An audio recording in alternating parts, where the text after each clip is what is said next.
এত বড় আজকে যে ক্রাইম করেছে তারা, আর কোনো সরকার এটা করতে পারেনি, এমনই বলেছেন পশ্চিমবঙ্গ আশাকর্মী ইউনিয়নের সম্পাদিকা ইসমতরা খাতুন।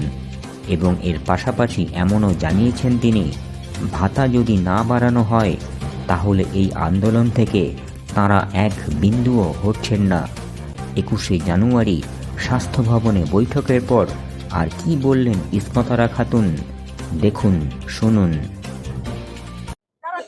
কথা বলেছে 7,250 টাকা নাকি তাদেরকে দেওয়া হয়, তার সঙ্গে আরো 2,000 টাকা দেওয়া হয়। কোন আশা কর্মী আরো 2,000 পায়?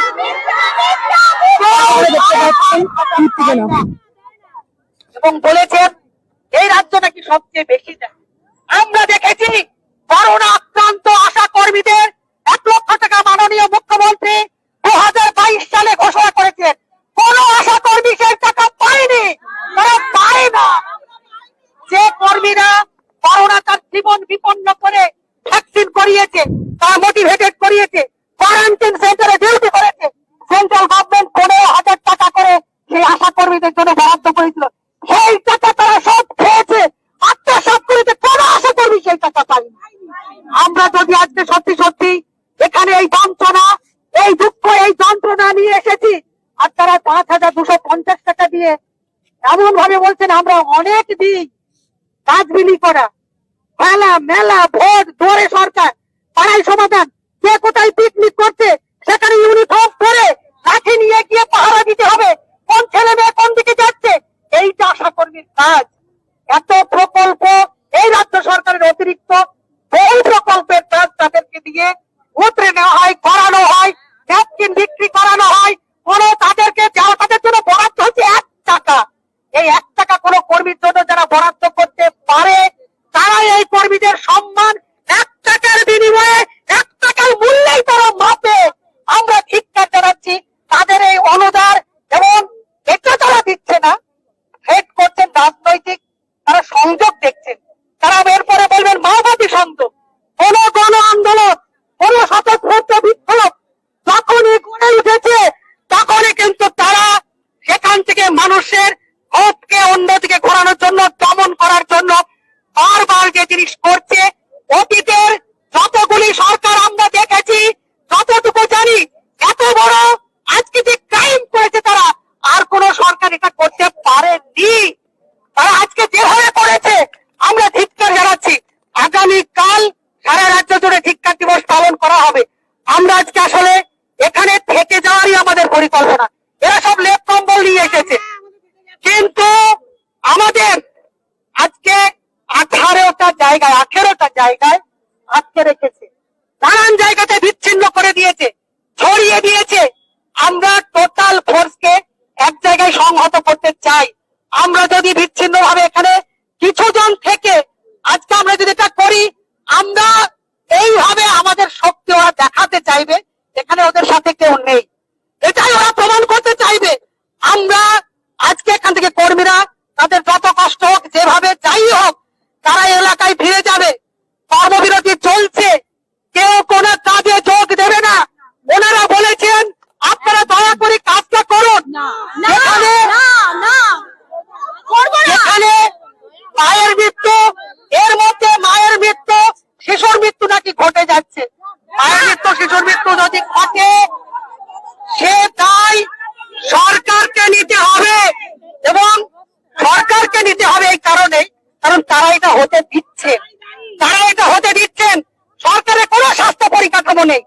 যে কাজ এই আশা কর্মীরা তার সমস্ত দরদ ভোট দিয়ে তারা করে বলেই গ্রামীণ শহরের হিতের যে জায়গা স্বাস্থ্য ব্যবস্থা, এটা টিকে আছে টোটালটাই গ্রাম শহরের আশা কর্মীদের উপরে।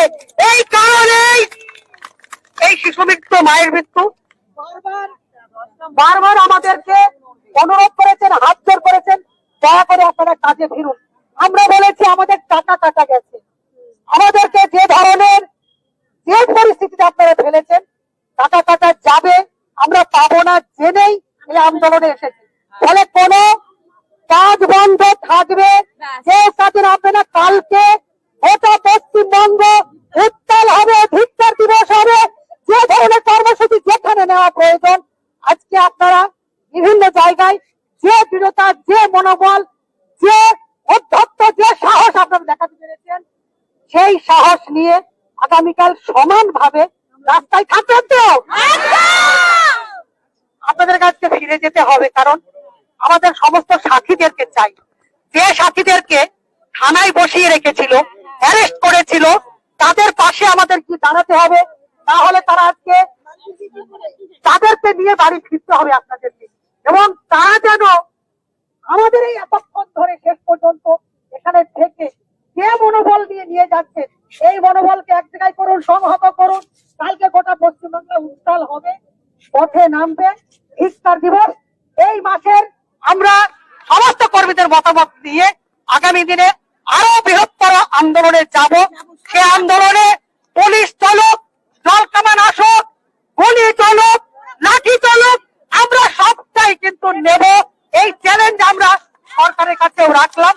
বেতন ভাতা যদি আমার না বাড়ে, ভাতা যদি না বাড়ানো হয়, আমরা এই আন্দোলন থেকে এক বিন্দু হচ্ছি না।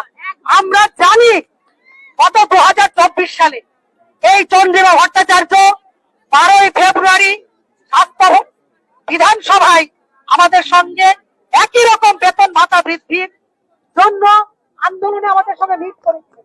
সেদিনেও তিনি, আমরা সেই ডেপুটেশন থেকে ধর্মতলার মোড়ে যখন ফিরে আসি, তিনি ওখান থেকে নির্দেশ দিলেন, পুলিশ নিয়ে দিলেন, আমাদেরকে ধর্মতলার মোড় থেকে পুলিশ টেনে হিচড়ে অ্যারেস্ট করে লালবাজার থানায় নিয়ে গিয়েছিল, এবং লালবাজার থানা থেকে আমাদের সেদিন ছাড়েনি। সেই কেস এখনো চলছে। তারপরে সেই যে দুনিয়া কাঁপানো 10 দিনের মতন আমরা লাগাতার আন্দোলন করে অবশেষে এই আন্দোলনকে একটা উচ্চ পর্যায়ে নিয়ে যাওয়ার পরে 2024 সালের 6ই মার্চ, 5ই মার্চ আমরা স্বাস্থ্য ভবন ঘেরাও করেছিলাম। 55,000 আশা কর্মী এসেছিল। 6ই মার্চ সকালবেলায় মাননীয় মুখ্যমন্ত্রী আমাদের ভাতা বৃদ্ধি ঘোষণা করেছিলেন। এই ইতিহাস মনে রেখে এই শপথ নিয়ে আমরা এখান থেকে আজকে যাবো। এখানে আমার কথা শেষ করলাম। আপনারা কোনো প্রশ্ন না রেখেই যেভাবে আপনারা যে আন্দোলনে যেভাবে আছেন একইভাবে দাঁড়িয়ে থাকবেন তো? সেভাবেই কারণ আপনারা আজকে কষ্ট করে মাঝরাতে ট্রেন ধরে, সকালে ট্রেন ধরে আপনারা থাকুন, এই ফিরুন। আপনারা আমাদের ভলান্টিয়ার এখানে আছে, তারা আপনাদেরকে সাহায্য করবে। এখন আমরা এখান থেকে শেষ করছি। আপনারা সবাই সাবধানে ফিরবেন এবং আপনারা জানাবেন, ভালো করে দেখতে পারবেন।